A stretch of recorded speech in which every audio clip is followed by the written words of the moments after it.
We begin hour two of Budweiser's weekday sports beat with IrishBreakdown.com with some rapid fire. Are you ready for it, Jesse? I'm ready to start firing away. All right. Delayed unmute right there. So I've been told the South Bend Cubs were home last week. They're actually on the road this week.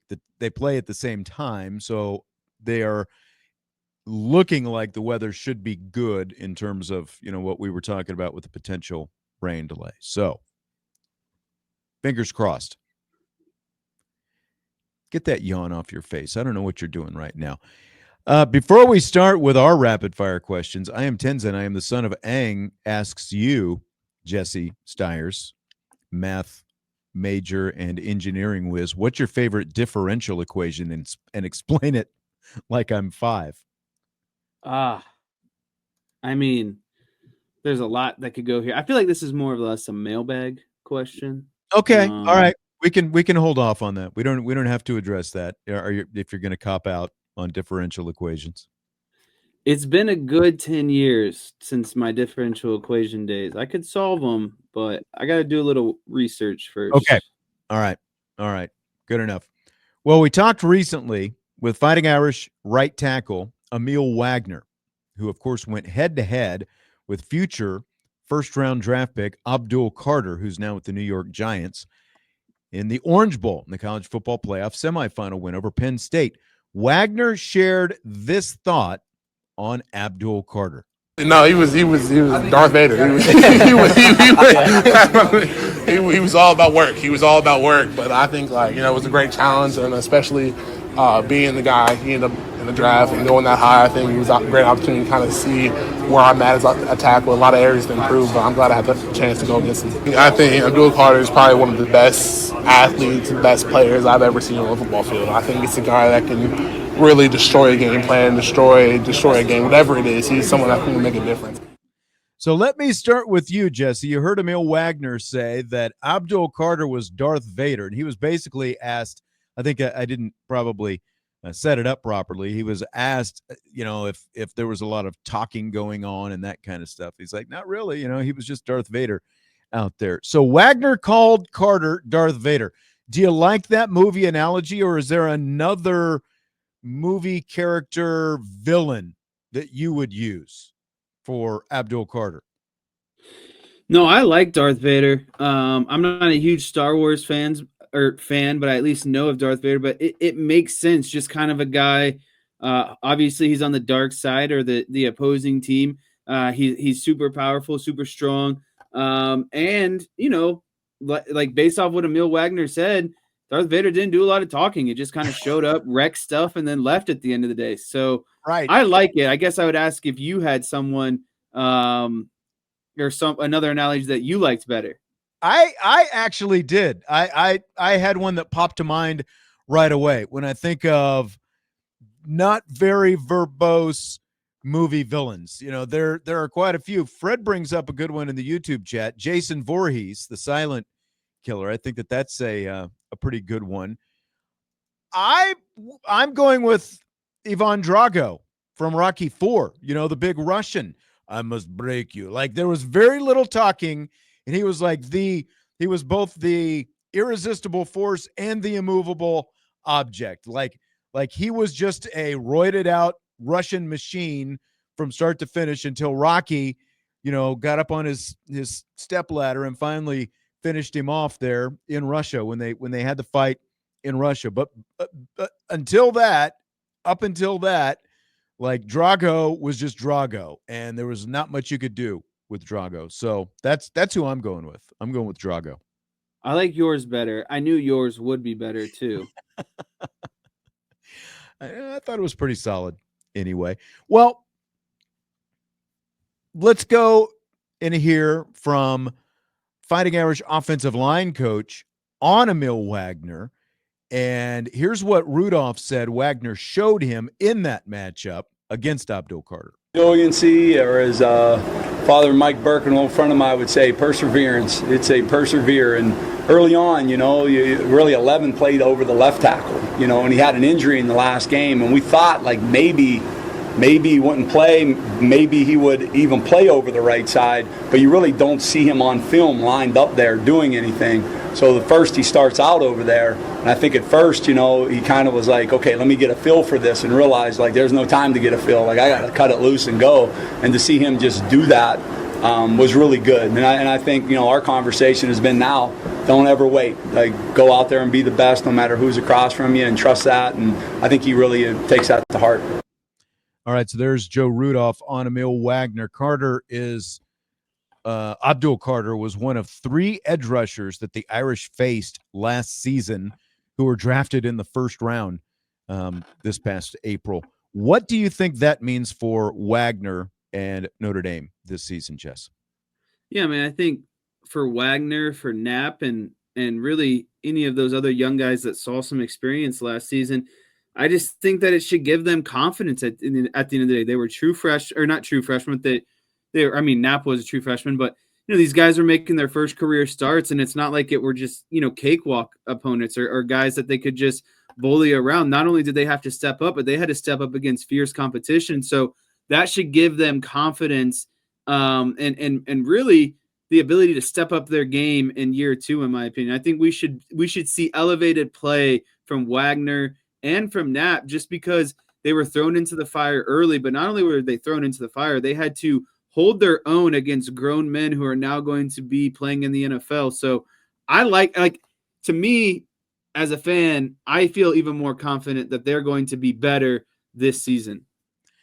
I think so as well. Again, like we talked a little bit about them yesterday. They were baptized by fire last year, thrown into the fire as guys who had never started. They came out with 31 combined starts. The only start between the two that was not made was when Anthony Knapp got injured in that Penn State game and was not able to go in the national championship game. So 31 of 32 potential starts between 2 tackles who had not started a game between them going into last season. And again, look at the level of competition. It wasn't from start to finish. Shamar Stewart in the first game of the season, and with Texas A&M, and on down the line, finishing up with Abdul Carter in the Orange Bowl, in the semifinal against Penn State.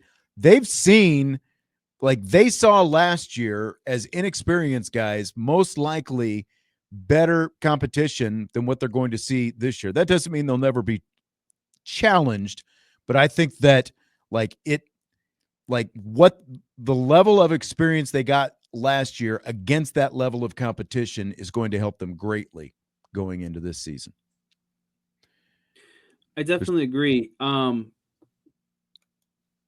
just has to be a level of swagger, in my opinion. You have to know kind of what the situations you were put in last year, the opponents that you faced, the swagger, the mentality should be, I'm going to go out there and dominate anyone. And anyone who's across from me. And I'm sure that's what it was, but there's going to be more truth to that this season, right? We should see them really push guys off the line of scrimmage and dominate, because you have gone up against some of that better competition. You know what that looks like, and you know what's expected of you every play, regardless of if it's Abdul Carter or a random defensive end for Navy at the end of the day, right? You should have the same mentality, knowing what you were able to accomplish last season. We had some other suggestions for the character, the movie villain character. Salty says the Predator. That's a good one. Silent and virtually indestructible for most of the movie anyway. And of course, they made a lot of sequels as well. Scott L. Esquire says he was Jason Bourne. Dude was everywhere. 10 times I thought we got him, but we didn't. That's a good one. That's another good one. Yeah, Bourne, very elusive, obviously. And Bourne Chris wasn't a villain, though. I guess depending on who you ask, but he was a villain of great movie character, but not a villain. Yeah. Yeah. Chris just going with, if he dies, he dies, going back to the to the Drago. And then Father David is asking, did I just suggest that Carter was roided out? No, just Ivan Drago, to clarify. Just Ivan Drago was roided out. That was it. We heard some thoughts from Notre Dame linebackers coach Max Bullough yesterday. We didn't talk about Drayk Bowen on yesterday's show. The junior linebacker, of course, played baseball and football his first 2 years at Notre Dame, but he's given up baseball this season. Here's what Bullough had to say about that. I think the baseball thing was just he was finally able to concentrate on, just football. His whole life he's been dragged this way for baseball, that way for school, this way for football, and then baseball's crazy schedule, so they're always traveling, and he never got to recover in the off season. Like, to me, we're finally starting to see what Drayk Bowen can actually be when he focuses on one thing, eats for one thing, sleeps for one thing, does all the things that you're supposed to be doing, and it's really his rest is where it has helped him. I think Drayk can be, I told the scout the other day, if you kept coming here and asking about J.D. Bertrand and Jack Kaiser, who I can't say enough about, I've said, here's your next one. He just has the measurables y'all want. And that's as simple as it is. All right, Jesse. So how much impact do you think giving up baseball could have for Bowen this year? I think giving up baseball can honestly take him to the next level. When you're focused on your craft and you that's kind of your singular focus and there's nothing else to worry about, it just, I feel like, clears so much mentally. And then off the field as well. Like, you don't have to worry about the stress of being in class, being at football, being at baseball. It kind of, takes a third off your plate, to be honest with you, at the end of the day. So someone who can solely focus on, his craft in one individual sport, I think is super beneficial. And, a lot of people say, and I agree with this, that high school and middle school and growing up, you should play as many sports as possible. And I completely agree. It makes you a better athlete. But I think at some point you have to, and probably when you get to college, I think you have to kind of give them up if you want to focus on one and your career, goal is to make it to the league, right? Because it's hard enough to make it to the league in one sport. You're definitely probably not going to make the league in two sports. So you kind of have to cut ties and say, what am I better at? What can I focus on? And for Drayk Bowen, I think it definitely makes sense that he sticks to football. And again, I think he's been on kind of that cusp of being, an All-American or one of the top players in all of college football at his position. I think now more than ever, this is his opportunity to take that leap now that there is less on his plate. Doesn't it make you appreciate like what Bo Jackson and Deion Sanders were 100%.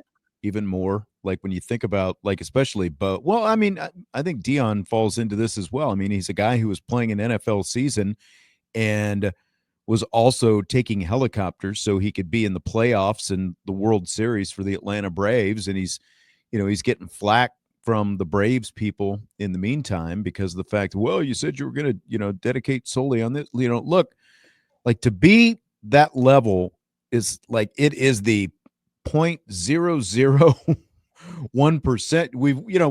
We haven't seen anything like it since Deion. And like Bo Jackson, there's a case that if he doesn't injure that hip playing for the Raiders, that he might end up in the Hall of Fame for both sports with the kind of start that he had to his career in both. But as far as what it means for Bowen, again, we just don't see those kind of people there. It's so rare to see that. And we got to talk to Drayk Bowen a little bit the other day as well.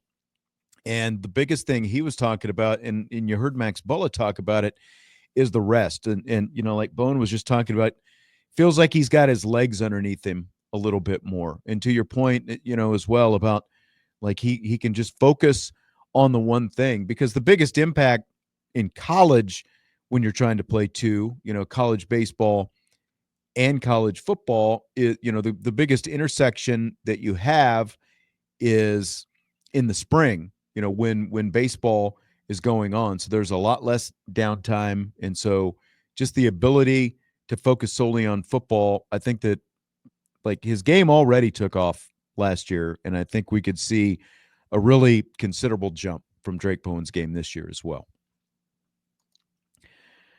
Okay. So I have spared our listeners this topic. Oh, I have spared Jesse this topic for a while. You know that this is going to frustrate me just as much as it's going to frustrate everyone else. I know. I'm ready to start a fire right now. We're going to rise up. We're going to gather around. So Jerry Jones in Hollywood yesterday promoting his upcoming Netflix series was asked which is the bigger risk in regards to Micah Parsons' future with the uncertain contract status of Micah Parsons demanding a trade.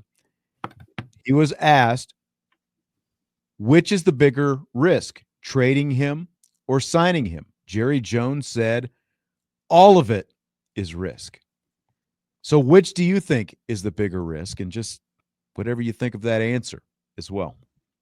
I think that answer is very Jerry, first of all. I think that short term, it's a bigger risk to trade him. I think long term, it's a bigger risk comparatively. Like, to me, I think having Micah Parsons on your making Micah Parsons a Cowboy for the rest of his life, that's zero risk, right?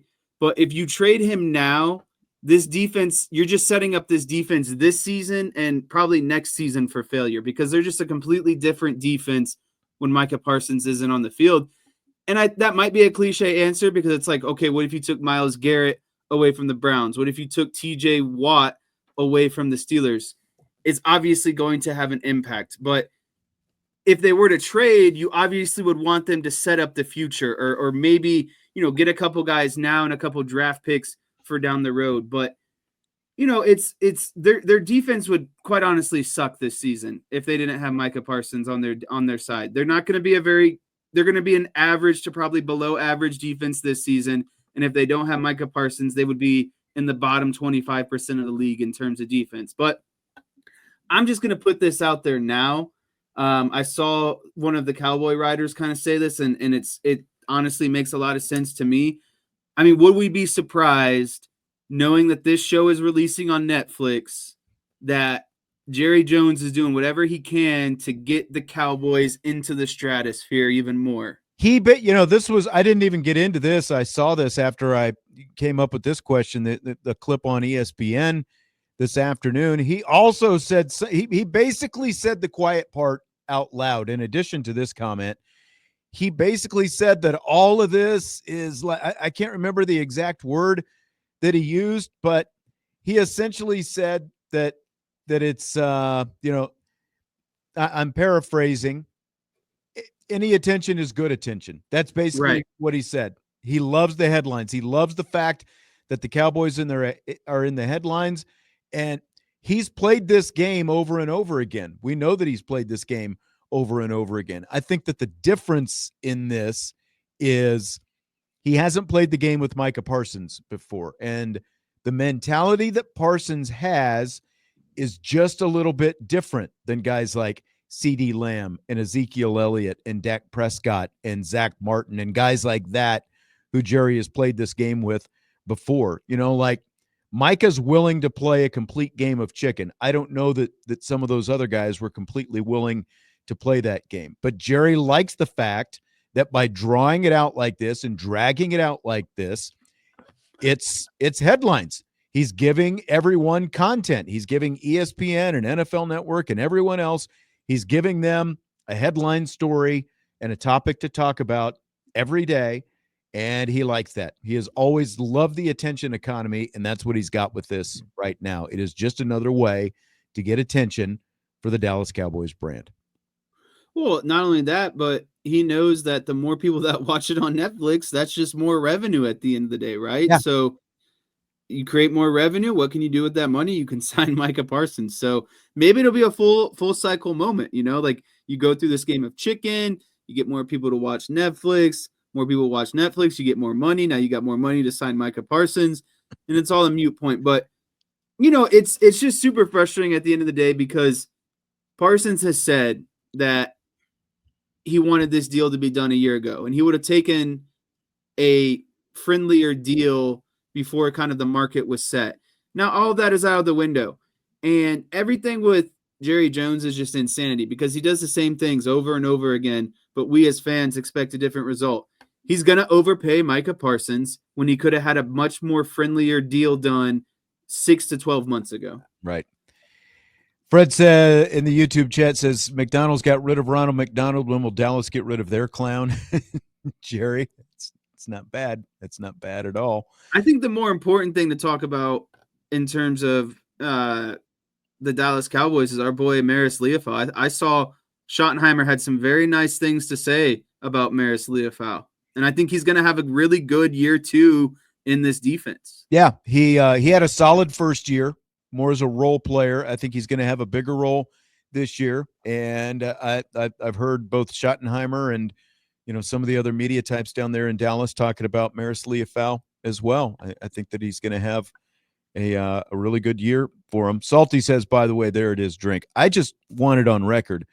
This is week 4 since we've started, this crossover show with Irish Breakdown and Sports Radio WSBT. I believe this is the first time we've talked Cowboys. The whole time we've been doing this. We have not talked about this Parsons thing. That's true. You haven't wanted to. You've wanted to avoid it as much as possible. So we have spared everyone. Is Maris and Sony the leading power couple right now of Notre Dame?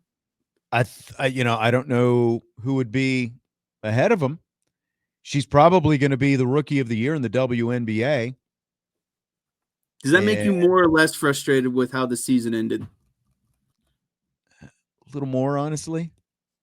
Like when you look at how she's played and you look at all, like, I just think it shows there were too many alpha scorer personalities on that court at the same time. Probably so. Probably just an abundance of riches, but like that never bothered UConn when they had stacked rosters. They just ran over everybody and won national championships. That's why it makes it a little bit more frustrating. You're not wrong. Joe says Jerry is the bigger risk. He needs to be let go and someone else really run it. Yeah, I mean, you have a hard time firing the owner, unfortunately. Chris says George Pickens saying he's with the Cowboys in an organization known for Super Bowls after leaving the Steelers. I mean, I get what you're saying. They are known for Super Bowls. Unfortunately, they were all won more than 30 years ago. So Joseph says, remember the Emmitt Smith holdout? I do. They started 0-2, and they did. They won the he said they started 0-2 after winning the Super Bowl the previous season, and they ended up winning the Super Bowl that year that Emmitt held out, and they started 0-2. I believe they became the first NFL team to start 0-2 and ultimately win the Super Bowl that year after Emmitt finally signed. There was another comment that I saw in here that I can't find. I think it was Chris who had been having a pretty good show.